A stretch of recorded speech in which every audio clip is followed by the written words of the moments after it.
Olá, galerinha do sexto ano, estamos aqui para mais uma aula online comigo, professor Eduardo. Eu espero que vocês estejam bem, estejam em casa, estejam se cuidando, para que logo possamos retornar a ter nossas aulas presenciais daquela forma que só vocês sabem.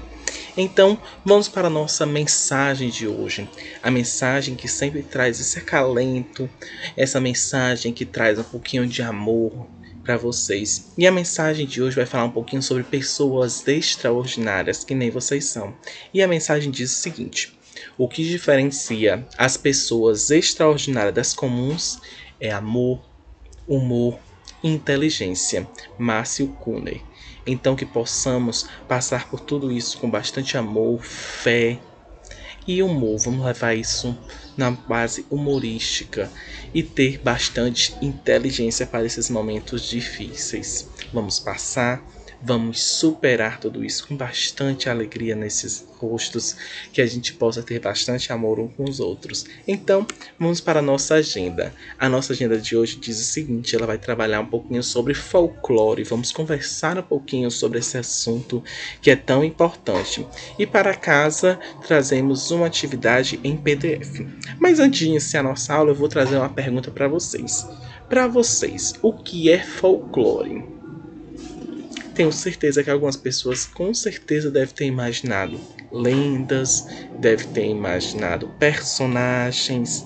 E aí vamos conhecer um pouquinho mais deste mundo e entender que não é somente de lendas que acarretam esse universo do folclore. Então, gente, vamos entender um pouquinho sobre esse folclore, né? O folclore, ele é muito mais do que essas lendas. Ele reúne várias manifestações populares, manifestações do povo, que auxiliam na construção e na preservação da identidade desses povos. Então, cada localidade ela tem um tipo de folclore diferente, crenças diferentes, hábitos diferentes, e tudo isso em forma de canção, de lendas, de brincadeiras, festas populares, os mitos, entre outros. E é muito importante a gente saber que é considerado patrimônio imaterial. O que é patrimônio imaterial, Eduardo? É tudo aquele patrimônio histórico e de grande valia para a sociedade, mas que infelizmente a gente não consegue pegar. São os saberes e fazeres de um povo. Então é considerado um patrimônio da Unesco, né, patrimônio da Organização das Nações Unidas para a Educação, Ciência e Cultura. O folclore possui extrema importância no que diz a respeito da conservação da cultura popular brasileira, principalmente nossa cultura.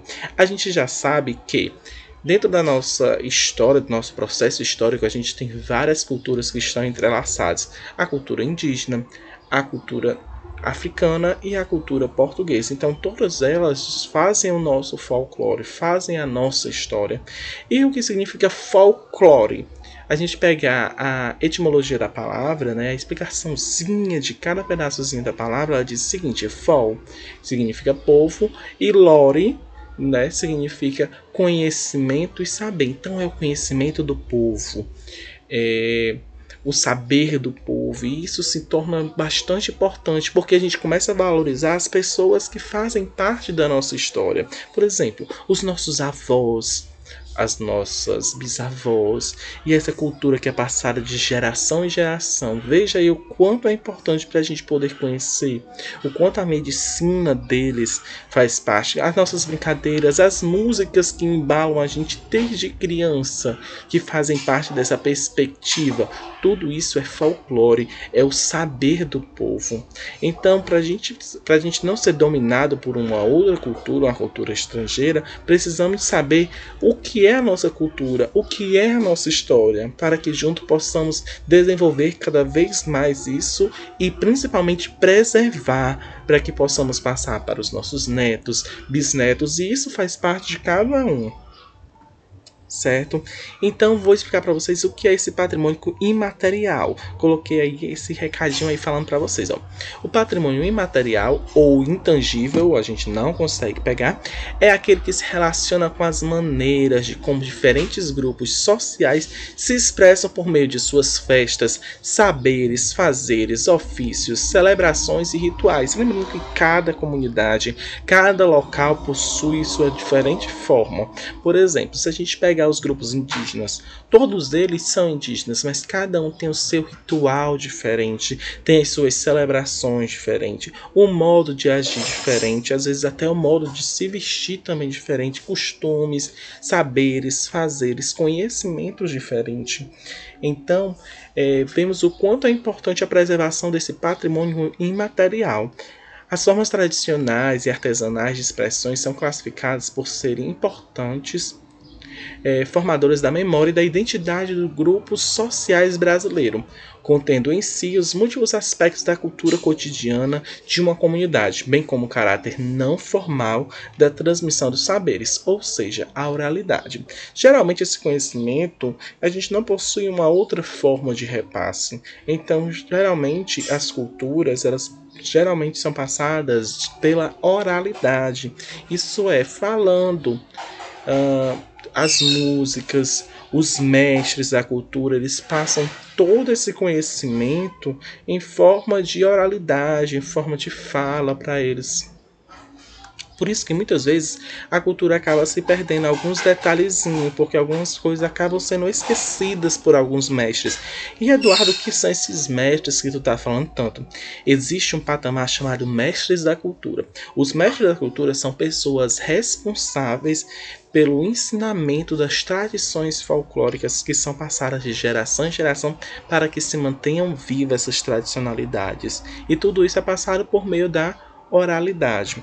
Hoje, com a internet e com outros fatores, existem outras formas de conhecimento, outras formas de passar esse conhecimento, mas mesmo assim, os mestres utilizam principalmente a oralidade para poder passar esses conhecimentos. E o folclore pode ser classificado como, em algumas pesquisas, eles classificam dessa forma aí, ó: dança e música, festas populares, costumes e usos, muito importante isso, crendices e religiosidades, artesanato, brincadeiras e brinquedos, linguagem e literatura oral, que são os dialetos. E aí a gente vai entender um pouquinho de cada um. Música. As músicas que a gente escuta, que são passadas de geração em geração, e o tipo de dança. Lembrando que, por exemplo, vamos lá para Maneiro Pau. Tem uma música específica onde uma pessoa fala e as outras repetem. E tem uma dança que utiliza cacetes ou pedaços de pau ou qualquer outro nome do tipo que seja nesse sentido. Mas na dança mesmo eles chamam de cacete, que eles utilizam para fazer a coreografia. Existem também as festas populares. Quais são as festas populares que acontecem, que o povo promove? Usos e costumes. Qual é aquele uso, aquele costume, aquela coisa que se acontecer isso vai acontecer aquilo outro. E a minha forma de comer tapioca, de fazer tapioca é assim. As crendices e religiosidades. Então, no que eu acredito, no que a minha fé acredita. O artesanato. Será que eu vou utilizar o artesanato naquela comunidade de cipó? De onde foi que veio esse artesanato de cipó? De barro? Brinquedos e brincadeiras. Quais eram as brincadeiras que os meus vós brincavam e que até hoje ainda algumas pessoas ainda brincam com elas? Ou que a gente tem conhecimento de como elas são e quais as regras? E também tem a linguagem e literatura oral, que são os dialetos que são falados, os trava-línguas, adivinhações, tudo isso também pode estar dentro. A própria literatura de cordel, tudo também pode estar dentro dessa linguagem e literatura oral. Então, vocês sabem que existem várias lendas e eu trouxe apenas 3 aqui para vocês. E aí vocês têm um vasto conhecimento dessas lendas. Mas será que essas lendas elas vêm de onde? Hum, Geralmente essas lendas elas possuem uma ligação muito forte com a região norte, mas todo o Brasil, em diferentes regiões, ele possui tipos específicos de lendas.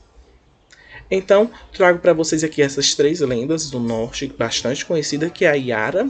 A Iara, como vocês podem ver aí na imagenzinha, mas também no resumo, ela é conhecida também como Mãe d'Água, dependendo da região. E ela é uma sereia, ou seja, possui o torso, né, de mulher e a cauda de peixe. Tal qual em outras lendas, a sereia ela é muito bela, tem um canto que atrai os homens para assassiná-los, perdão, no fundo do mar. Então, essa lenda aí já é bastante conhecida. Ela é uma índia que se transformou em metade peixe. Temos também a lenda do Curupira. O Curupira, como também vocês conhecem, ele é o protetor da fauna, o protetor da floresta. E persegue e mata todos aqueles que agridem a floresta, que tentam pegar os animais, que prejudicam a fauna e a flora. Ele tem a aparência de um meninozinho, com os pés virados para trás, que servem para confundir os caçadores. E ele possui o cabelo vermelho, também bastante conhecida essa lenda. E outra lenda que a gente traz aqui para vocês é a lenda do Boto Cor-de-Rosa. O Boto é um dos personagens folclóricos bastante conhecidos. Geralmente as lendas elas se passam nesse canto voltado para a região da floresta, em tudo enigmático. E o Boto Cor-de-Rosa é um personagem folclórico que emerge dos rios. Ele sai do rio em um formato de um homem muito bonito, geralmente usando um chapéu. E o seu objetivo é seduzir a mulher, várias mulheres, e engravidar elas. Então, é essa a lenda do Boto. Existem outras como o Saci, Lobisomem e outras que você já conhece. Mas será que existem lendas cearenses aqui do Ceará? E qual a lenda cearense que vocês conhecem? Alguém aí sabe alguma? Então vamos lá. Trago para vocês algumas lendazinhas cearenses, temos mais. Existem vários livros que têm relatos dessas lendas e histórias cearenses e que vale a pena vocês conferir e entender um pouquinho mais da cultura local de vocês. Então, trago aqui para começar o Tesouro de Ipu. Conta a lenda que em Ipu havia um dragão que guardava uma gruta com um tesouro muito antigo trazido pelos antepassados da Cordilheira dos Andes. Então dizem que tem um tesouro aí pelo Ipu. Será? Enfim. Temos também a lenda tão conhecida aqui da nossa cidade, que é a lenda da cobra cascavel, que é de uma cobra, que se a gente pronunciar o nome cascavel, essa cobra aumenta 1 metro, e se a gente falar São Bento, essa cobra diminui 1 metro, e ela fica exatamente da torre que está a Nossa Senhora do Ó.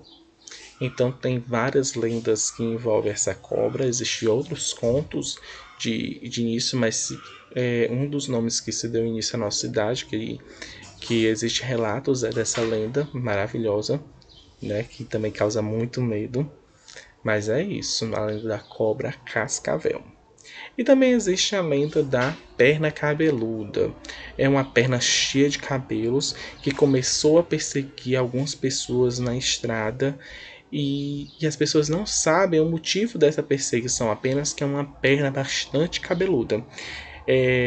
Que andava por aí assustando as pessoas. Dizem que ela era toda preta e que fica perseguindo as pessoas. Existem também as brincadeiras folclóricas populares no Brasil. Aqui eu trouxe algumas delas que são bastante conhecidas, como soltar-pipa.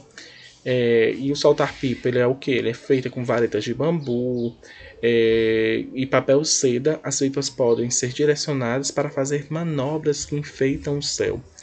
Outro divertimento também é o estilingue, que são feitos de galhos de forquilha e tiras de borracha que disparam pedras ou qualquer objeto de pequeno grão.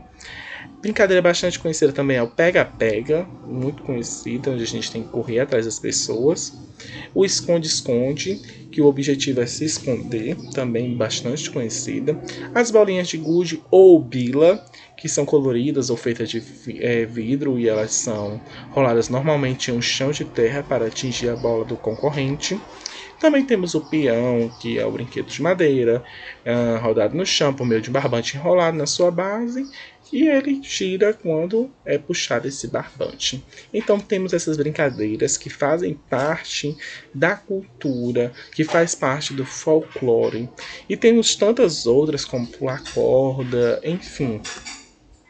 Temos algumas crenças populares, algumas dessas crenças também bastante conhecidas de vocês, como por exemplo, quem aqui já não ouviu que quebrar um espelho dá azar?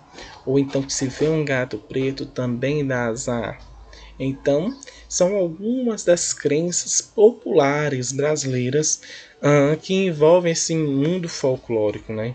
E aqui temos outras para vocês, como se alguém fala alguma coisa que você não quer que aconteça, que seja uma coisa ruim, você bate na madeira 3 vezes. Sexta-feira 13, que algumas pessoas dizem que é uma coisa ruim, alguma data ruim, enfim. Temos também as danças folclóricas, que eu particularmente sou apaixonado por essa parte, onde geralmente todas essas danças folclóricas elas são muito relacionadas ao sacro, à religiosidade. E isso faz com que muitas delas tenham essa ligação mesmo, que envolve a religiosidade. Outras delas são consideradas brincadeiras, né?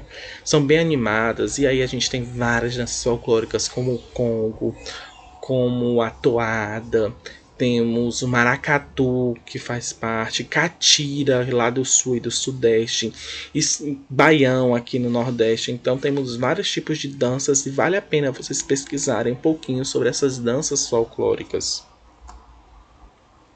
Temos também a música folclórica. Geralmente as músicas folclóricas elas têm uma relação muito forte com a viola caipira ou com o violão. São músicas tradicionais que são passadas, são dramas. Eduardo, que são de dramas? São pequenas peças de teatro atuadas por senhoras. E que elas cantam nessas peças de teatro, elas inventam algumas músicas que são maravilhosas e muitas vezes passadas de geração em geração. Outra forma também de música folclórica bastante conhecida são as canções de niná, ou as brincadeiras de roda. E quais são as festas do folclore brasileiro? Eita, que tem várias. Temos o carnaval, temos o congado, folia de reis, as festas juninas, entre outras. Tem várias outras festas, como a festa do pau, temos também as toadas e literatura brasileira popular, que temos a literatura de cordel, mas também temos outras formas de ter essa tradição escrita popular e que é bastante conhecida ou transmitida de forma oral, como as piadas, os provérbios, trava-línguas, parlendas e lendas.